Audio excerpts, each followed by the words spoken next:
Troisième volet de notre polyptyque consacré à l'assistance morale, philosophique et religieuse aux patients hospitalisés, à savoir l'orthodoxie.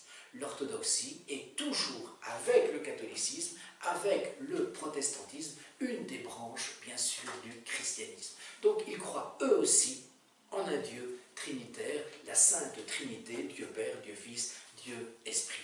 D'ailleurs, les catholiques partagent avec les orthodoxes quelques 1000 ans d'histoire. En effet, la séparation, le schisme, date de 1054 exactement.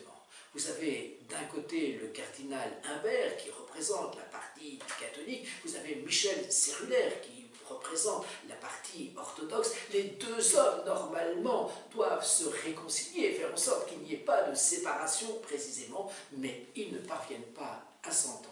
Et c'est le schisme à proprement parler en 1054.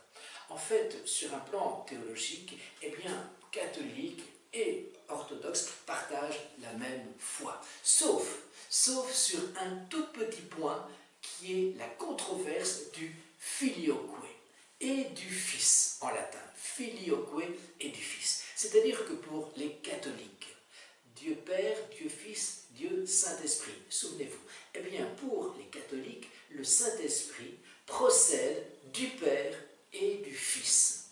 Alors que pour les orthodoxes, le Saint-Esprit dérive, procède uniquement du Père. Et donc ils rejettent cette formule du filioque et du Fils. Non, pour eux, le Saint-Esprit ne procède pas du Père et du Fils. Ils accordent aussi beaucoup d'importance aux icônes, vous l'avez certainement déjà remarqué, et enfin, ils accordent aussi beaucoup d'importance à la signation, c'est-à-dire au signe de croix. Vous pouvez voir beaucoup d'orthodoxes se signer régulièrement au cours de la journée. Quels sont les symboles? Eh bien, les symboles, c'est la croix orthodoxe, russe ou grecque, que je vous présente d'ailleurs maintenant. À la croix traditionnelle, les orthodoxes ont ajouté une petite barre horizontale, dite traverse, au-dessus de la principale, afin de figurer la pancarte accrochée par Ponce Pilate, INRI, Jesus Nazarenus Rex Iudeorum, et une courte traverse supplémentaire en biais près de sa base représentant l'appui des pieds du Christ. L'orientation de cet appui-pied diffère selon les traditions.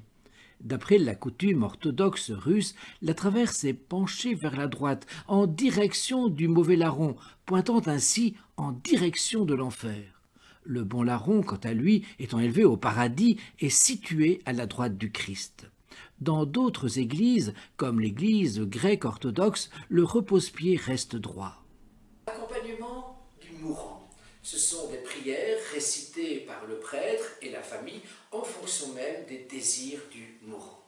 3 sacrements, la confession, comme la réconciliation chez les catholiques, la sainte communion selon les 2 espèces, à savoir le pain et le vin, et enfin la sainte onction qui correspond à l'onction des malades chez les catholiques. La toilette mortuaire, elle est importante chez les orthodoxes, mais elle n'est pas codifiée à proprement parler.